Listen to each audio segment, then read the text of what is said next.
अस्सलाम वालेकुम दोस्तों, मेरा नाम अरफा फिरोज ज़की और वेलकम करता हूँ आपको अपने यूट्यूब और फेसबुक चैनल पर। मोहम्मद रिजवान या फिर सरफराज अहमद, इन दोनों में से किसको इंक्लूड करना चाहिए? टीम मैनेजमेंट के दिमाग में इस टाइम दोनों के हवाले से जो वो क्या चल रहा है और किसको ज़्यादा वो प्रेफर कर रहे हैं? और मेरी पर्सनल ओपिनियन इसमें क्या है कि सरफराज अहमद को खिलाना चाहिए मेलबर्न टेस्ट या फिर मोहम्मद रिजवान को खिलाना चाहिए। यही सब आपके साथ इस वीडियो में मैं बात करने लगा हूँ। देखिए, पहले तो मैं आपको बताऊंगा कि टीम मैनेजमेंट के दिमाग में इस टाइम जो वो क्या चल रहा है। टीम मैनेजमेंट जो है वो थोड़ी-सी ना कन्फ्यूजन का शिकार है इन दोनों के मामले में, रिज़वान और सरफराज अहमद के मामले में। नो डाउट सरफराज अहमद ने बहुत ही अच्छा जो है वो कमबैक किया था पाकिस्तान में होम सीरीज़ में, अच्छा जो है वो स्कोर किया, श्रीलंका में कंफ्यूजन का शिकार हो गए थे। लेकिन अनफॉर्चुनेटली वो जब पर टेस्ट खेले और फिर उसके बाद जो साइड मैच खेले, उसमें इंप्रेसिव परफॉर्मेंस जो है वो नहीं दे पाए। जबकि दूसरी जानिब मोहम्मद रिज़वान को जो है वो एक्सक्लूड किया गया, सरफराज को जो है वो उन पे प्रेफर किया गया। लेकिन मोहम्मद रिजवान की एक अच्छी बात है कि उनका जो ट्रैक रिकॉर्ड है सेना कंडीशंस में, दैट इज साउथ अफ्रीका में तो वो नहीं खेले, लेकिन इंग्लैंड, ऑस्ट्रेलिया और न्यूजीलैंड बहुत ही अच्छा है और उनके पास एक्सपीरियंस भी है। लेकिन टीम मैनेजमेंट जो है ना वो एक बहुत ही अजीब जिद पर जो है वो अड़ी हुई है। उनसे एक बात से वो हट नहीं पा रहे। वो कहते हैं कि या तो सरफराज अहमद खेलेंगे या फिर मोहम्मद रिजवान खेलेंगे, दोनों का एक साथ खेलना जो वो पॉसिबल है ही नहीं। और रिजवान जो वो तब ही खेलेंगे सरफराज की जगह अगर सरफराज अहमद को ड्रॉप किया जाता है, यानी कि Sarfaraz Ahmed as a wicket keeper batter और Mohammad Rizwan as a fielder और बैटर, इस तरह एक टीम में हो ही नहीं सकता। तो ये बात अपने जहनों से आप लोग निकाल दें कि रिजवान और सरफराज एक ही लाइनअप में जो वो खेल सकते हैं। हालांकि बड़ी अजीब सी बात है क्योंकि बटलर और बेस्टो को हमने देखा हुआ है और श्रीलंका में भी इस तरह हुआ है, इंडिया में भी इस तरह हुआ है। ये एक नॉर्मल एक नॉर्मल सी बात है कि दो विकेट कीपर स्पेशलिस्ट खेल सकते हैं। एक अगर फील्डिंग अच्छी करता है तो उसको फील्डिंग दे दी जाती है, यानी कि रिजवान को अगर खिलाया जाए तो उनको एज ए फील्डर खिलाया जा सकता है और सरफराज को जो है वो विकेट कीपर जो है वो खिलाया जाए। लेकिन जो टीम मैनेजमेंट है, बिलखसूस जो मोहम्मद हफीज हैं टीम डायरेक्टर, वो नहीं चाहते कि रिजवान और सरफराज जो वो एक साथ जो वो 11 में खेलें। तो ये अपने जहनों से आप लोग निकाल दें।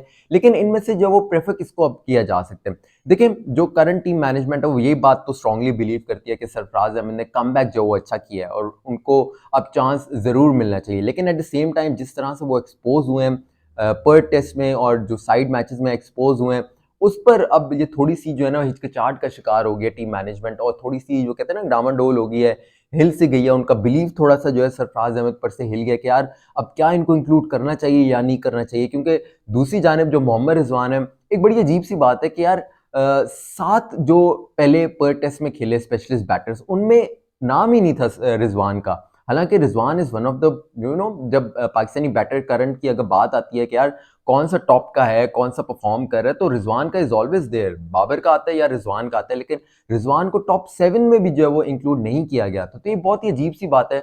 लेकिन रिजवान का जो ट्रैक रिकॉर्ड है वो अच्छा है ऑस्ट्रेलिया, इंग्लैंड और न्यूजीलैंड में। और उनके जो साइड मैच अभी जो उन्होंने खेला उसमें 50 भी किया और रिटायर्ड आउट हुए थे। वो आउट नहीं हुए थे, रिटायर्ड आउट हुए थे। तो अब ये थोड़ी सी ना कन्फ्यूजन बहुत ज़्यादा अब टीम मैनेजमेंट में आई हुई है कि यार इनको खिलाना चाहिए या नहीं खिलाना चाहिए। लेकिन मेरी ओपिनियन है कि रिजवान को आप इंक्लूड कर सकते हैं। आप सरफराज को बिठा दें, आप रिजवान को इंक्लूड करें, क्योंकि देखिए मॉडर्न डे क्रिकेट में हॉर्सेस फॉर कोर्सेज वाली बात है। अगर आपका जो सरफराज हैं अगर वो स्पिन को अच्छा खेलते हैं या फ्लैट विकेट्स जो होती हैं वहां अगर बेहतर खेलते हैं, तो यार उनको एशिया में खिलाएं, उनको श्रीलंका में खिलाएं, उनको यूएई में खिलाएं, पाकिस्तान में खिलाएं। अगर उनका ट्रैक रिकॉर्ड इस तरह से अच्छा नहीं है सेना कंडीशंस में, तो फिर उनको क्यों एक्सपोज आप करते हैं? जो उनका कमबैक होने के बाद जो उनकी एक फॉर्म जो बनी हुई है, जो कॉन्फिडेंस एक बना हुआ है, उसको आप मजीद शैटर कर देते हो। अगर उनसे नहीं हो पा रहा तो ठीक है यार, लीव इट। जिससे हो रहा है उसको तो आप खिलाओ।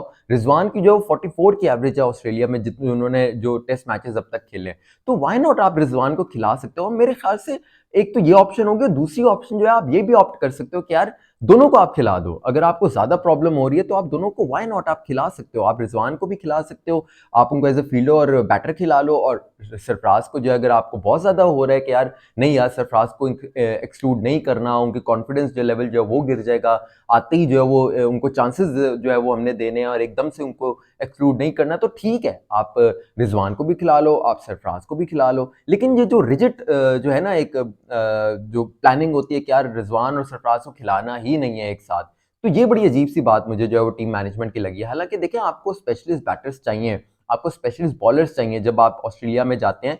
तो आपकी बैटिंग आपने देखा है कि पहले टेस्ट मैच में हमारी बैटिंग कोलैप्स हुई है, 250 बने, फिर 80 ऑड पे हम लोग जो है वो ऑल आउट हो गए। तो थोड़ा सा जो है वो बैटिंग को मजीद स्ट्रॉन्ग कर लें, 2 एक्सपीरियंस खिलाड़ी आपके पास जो है वो इंक्लूड हो जाएंगे, तो और इसमें जो है वो और क्या चाहिए। लेकिन जो अंदर की बात है, जो करंट इस टाइम चल रहा है कि चांसेस किसके ज्यादा हैं, मोहम्मद रिजवान के ज्यादा चांसेस हैं कि वो मेलबर्न टेस्ट में खेलेंगे और सरफराज अहमद जो है वो ड्रॉप हो सकते हैं। तो ये फिलहाल आपके साथ जो है वो अपडेट थी और थोड़ी सी ओपिनियन थी, मैंने आपके साथ जो है वो शेयर कर दी। अपनी फीडबैक से मुझे जरूर आगाह कीजिएगा, कमेंट सेक्शन में अपनी फीडबैक जरूर दीजिएगा। अपना बहुत सारा ख्याल रखिएगा और फिर रोज की कोई इजाजत दीजिए। अल्लाह हाफिज।